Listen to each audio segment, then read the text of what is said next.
Hello, I'm Gautam Babbar, and I've been a developer on CSGO for the last 9 years. Today I'm going to talk to you about how we communicate with our customers. The way we do that on CSGO is mostly through game updates. Before we dive in, let's go over what CSGO is today. CSGO is a game with over 20 million monthly players. One of the primary goals of our service is retention, keeping players happy by providing them with meaningful updates to their experience. Over its 9 years, CSGO has constantly evolved as a product, and we've learned a lot about our community. But the main way we communicate has remained the same. It is through updates to the game. There's lots of reasons why you might want to talk about your product, for example, marketing or entertainment. In this case, by communicate, we're specifically talking about how we describe to our customers the current state of the game and how that state will change in the near and long term. What we'll cover today is why updates are our main communication tool over other methods, and we'll walk through a practical example from CSGO's launch. And briefly, we'll go over some other methods and types of communication we use, like our blog and Steam events. We think CSGO is better when we get clear, unfiltered customer feedback. We read and analyze this feedback our customers post on various online communities, but as they know, we rarely participate in those conversations. When we participate, they stop talking to each other and they start talking to us, and the feedback becomes less clear. Occasionally, we weigh in if they seem blocked or we need some more information, but otherwise, we just stay out of it. In reality, when customers want to talk to us, it's because they're unhappy with something about the service. For example, if customers are talking about a bug, the best response we can make is to fix the bug and update the game as soon as possible. We avoid talking about future plans for the game or even how we intend to fix a particular bug, because future plans can always change. A bug might require more work than we expected, or a fix may have unexpected consequences. The community's interests change over time as well. If we promised a feature or solution to a problem, we'd constrain what the team could ship and be less responsive to when our priorities or the community's priorities change. In those cases, if we broke our promise or shipped a different solution, even if it took us longer than expected, we would start to erode the trust and possibly lose the opportunity to provide customers with more value. Also, when we make these promises about the future, customers start thinking about the game's future and not how it is now. It's easy to imagine how you might communicate about your product when things are going well. But with any games as a service, you have to plan for some challenging times, and CSGO is no exception. So we tend to think about the communication strategies we would use during those challenging times. In those times, we don't think we could make customers happy just by talking to them. We'd have to ship them updates and fix the issues.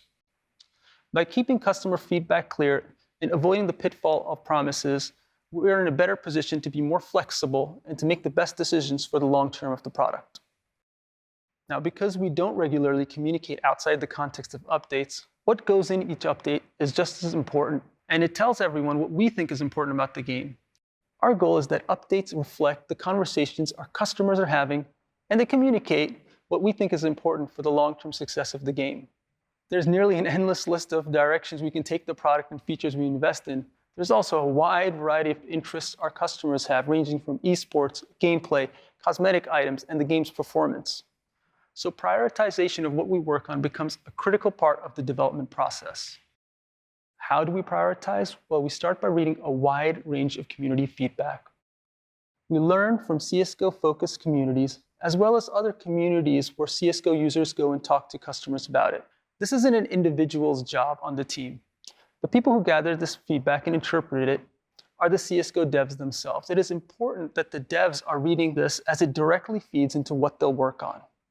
That feedback is great at pointing out pain points in the game experience. But when it comes to finding solutions or even the underlying problems to those pain points, analyzing player behavior is our most useful tool. We collect data on a wide range of player behaviors, including time spent in different game modes, weapon usage, and connectivity to our data centers. Ever since we launched back in 2012, this combination of feedback and analytics has helped us prioritize our updates. When we launched the game, we had already started planning for future updates, which we predicted would line up with our customers' expectations.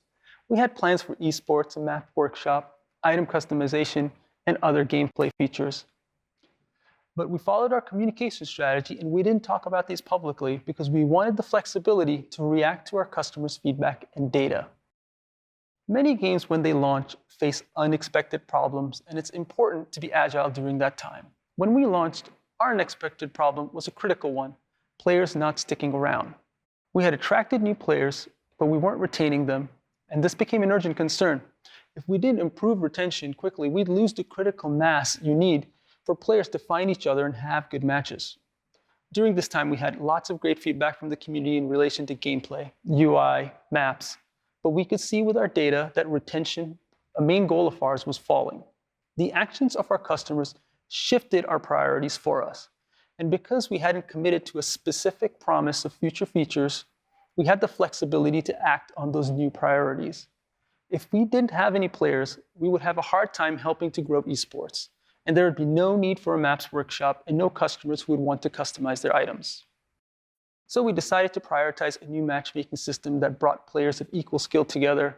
We did act on other gameplay feedback during this time, but analyzing and iterating on matchmaking was the main focus. If we did a better job helping them find each other and make better matches for them, they would enjoy playing CSGO more and stick around a lot longer. So we shipped a new matchmaking system about a month after we launched the game. We kept iterating on matchmaking and adding features to it, and it did improve our retention. We were still losing players, but we found the vast majority of those players who left had never tried matchmaking. Most of the players who played matches stuck with the game, and looking at the data, we had confidence that it was driving our improved retention.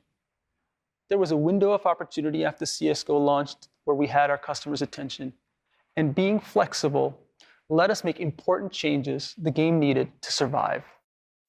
There is a component of updates that we haven't really talked about, which is how we communicate that update to customers. While we avoid making promises and getting involved, we do need to tell them how we have changed the game.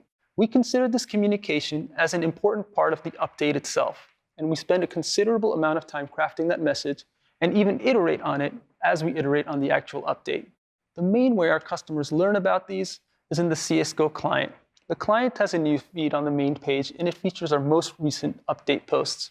When we have large events, like our operations or a CSGO major, we want to make sure our customers see it, so we update the UI and client to reflect these changes and make sure they know the event is active.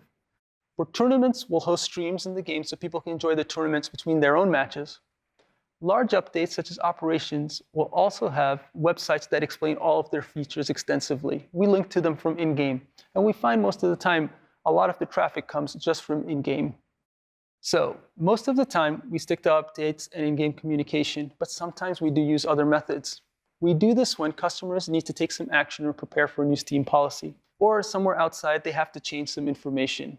Sometimes we want customers to be informed about something that is happening now or in the future, such as partner events and tournaments. We want to highlight some community content also. Depending on what we're trying to communicate, we will use a few different outlets. We dipped our toe into social media, and we find it useful for providing CSGO fans with entertainment connectivity outside of the client. But we don't know how to use it to solve that specific communication problem of keeping customers informed about the game state. For that problem, we lean on in-game communication. Currently, we use Twitter to highlight community and esports content, and that content just seems better suited for that platform than in client.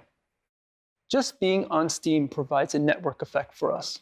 It's not just talking to customers, but customers connecting with each other and sharing their experience.